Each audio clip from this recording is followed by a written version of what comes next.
समिती उमेदवार आमचे पराग कचरू भोपी. आपण आता इथं चांदणेवाडीमध्ये आलेलो आहे. एडुटनेमध्ये येते ही वाडी. तुम्हाला सांगतो या वाडीची जी काही कामं आहेत विकास कामं ती सगळी आम्ही केलेली आहेत. जरी ते पोकळ वार्ता मारत असतील तर ते साफ खोटं आहे.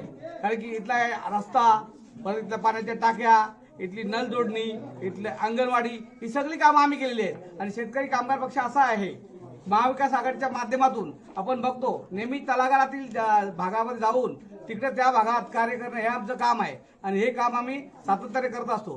त्याच्यामुळं विरोधकांना आमचं सांगणं आहे की तुम्ही ज्या पोकळ बाता मारता त्या बंद करा. कारण की पोकळ बातांवर आमचा मतदार इथला आहे की विश्वास ठेवणार नाही. अनेक विकासाच्या योजना आपण आणलेल्या आहात, त्या योजनेचा आपल्या लोकांचा कसा प्रतिसाद मिळतोय? हे बघा, ह्या भागातली जनता आमच्याकडे येत असते नेहमी. वारंवार आल्यानंतर त्यांचे काही प्रश्न असतील ते आमच्याकडे प्रश्न मांडले जातात आणि आम्ही त्यांचे प्रश्न ताबडतोब सोडवत असतो. त्याच्यामुळे ही जनता आमच्या बरोबरच राहणार आहे. आपल्याला जनतेतनं कसा प्रतिसाद मिळत आहे प्रचाराचा? आज आपण चांदणेवाडीचे सांगाल तर हा आमचा बालेकिल्ला आहे. इथे एकही मत आजूबाजूला जात नाही कुठल्याही पक्षाला. आणि महाविकास आघाडीच्या माध्यमातून आणि शेकापचे हे वर्षे असलेला चांदणेवाडी आहे. इथला एकही मतदार कुठेही कोणाच्याही बरोबर जाणार नाही किंवा आमिषाला बळी पडणार नाही. आज पाण्याचा प्रश्न खूप मोठा आहे. पाण्याचा प्रश्न मोठा आहे. तुम्ही कुठं सांगता? पाणी बघा, तुम्ही विचारा लोकांना. तर जनतेला तुम्ही काय आव्हान देणार? एक मिनिट, जनतेला काय आव्हान देणार म्हणजे काय? जनतेला आव्हान द्यायची गरजच नाही. इथे आमचे सगळे मतदार आहेत ना, ते कुठल्याही पक्षाच्या किंवा याचे नाही, ते आमच्याशी संलग्न आहेत. आणि ते नेहमी सांगतात की बाबा आमची काही कामं असतील ह्या पक्षानेच केलेली आहे आणि हीच जनता त्यांना रस्ता दाखवणार आहे. बघायला गेलं तर अनेक ठिकाणी पनवेलमध्ये जे रिक्षा स्टँड असतील, अजून बरेच स्टँड असतील, त्या ठिकाणी एकच चर्चा आहे की दिबी पाटी म्हात्रे यांची सीट लागणार आहे, अशी चर्चा त्या ठिकाणी सुरू असताना आपण विकासाचं जे काम केलेलं आहे त्याच जोरावरती आपली सीट या ठिकाणी विजयी होणार आहे. नक्की या संदर्भात काय सांगणार आहे? आमचं काम म्हणजे तुम्हाला सांगतो, आमचं काम म्हणजे विकासाचं विजन आहे. आम्ही विकास कामं तळागाळात जाऊन करतो आणि आमचा लोकांवर विश्वास आहे. आमचे मतदार बंधू आणि भगिनी आम्हाला प्रचंड बहुमताने निवडून देतील हे सांगू शकतो. भाजपचे उमेदवार विकासाच्या मुद्द्यावरती मतं मागत आहेत. आमदार प्रशांत ठाकूरांनी काम केलेलं आहे असं त्यांचं मत आहे.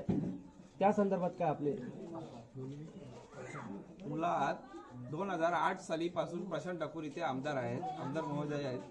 पण आज 2026 आला आहे. 2008 ते 26 मध्ये त्यांनी कुठली कामं केली ती त्यांच्यासमोर सादर करावे. आज त्यांनी कॉन्क्रीट रस्त्याचं काम आता 16-17 वर्षे एक रस्त्याचं काम करायला. मुळात त्याचे ग्रामपंचायत मार्फत आम्ही ती पाठपुरावा करून घेतलेला आहे. मुख्यमंत्री सडक योजना अंतर्गत त्याचं श्रेय टेंडर त्यांनी घेतलं. कॉन्ट्रॅक्टर पण ते स्वतः आहेत. दुसरा 15 वर्षात त्यांनी एक सुद्धा अंतर्गत कामं केलेली नाही. 2008 पासून आतापर्यंत आमदार साहेबांचं कुठलं एक काम असेल ते दाखवावं त्यांनी. बघायला गेलं तर दिवाळ पाटील यांचं नाव नवी मुंबई आंतरराष्ट्रीय विमानतळाला लागलेलं नाहीये. आणि दुसरी गोष्ट मालमत्ता कर या संदर्भात पण संग्राम आहे. महाविकास आघाडीने वारंवार दिवा पाटील साहेबांच्या नावासाठी आंदोलन केलेलं आहे. या संदर्भात काय भूमिका असणार आपली? मुळात दिवा पाटील साहेबांना घेरण्याचं काम जे साहेबांच्या आमच्या बाराम पाटील साहेबांच्या म्हणण्यानुसार याने घेरण्याचं काम एक ठाकूर कंपनीने केलेला होता. आणि आज तेच विमानतळाच्या नावानं दिवा पाटील साहेबांचं नाव आम्ही लावू. पण हे पोकळ आश्वासन जसे फडणवीस साहेब कसे आश्वासन देतात, चॉकलेटवाला गाजर, तेच हे प्रकार आहे, दुसरं काहीच नाही. आमची आता ही जनता विसरणार नाही. दादा, आर्थिक गरीब मुलांना आर्थिक मदत करून अनेकांची तरुण उभे केलेत. त्या तरुणांची फौज आपल्याकडे उभी आहे, त्याबद्दल तुम्ही काय सांगणार? बघा, आम्ही सांगतो या ग्रामीण भागामध्ये आर्थिक परिस्थिती तशी बघायला तर सगळ्यांची खराबच असते. पण जे पण तरुण रोजगारासाठी आमच्याकडे येतात त्यांच्यासाठी आम्ही वेळोवेळी रोजगाराचे कॅम्प लावतो, त्यांना नोकरी देतो, त्यांना व्यवसाय देतो.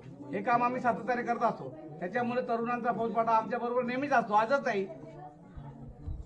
तुमच्या कार्यकर्त्याला काय तुम्ही एकदा आव्हान देणार? कार्यकर्त्यांना आव्हान आम्ही आजच नाही सांगतो, तुम्हाला पूर्वी दिले.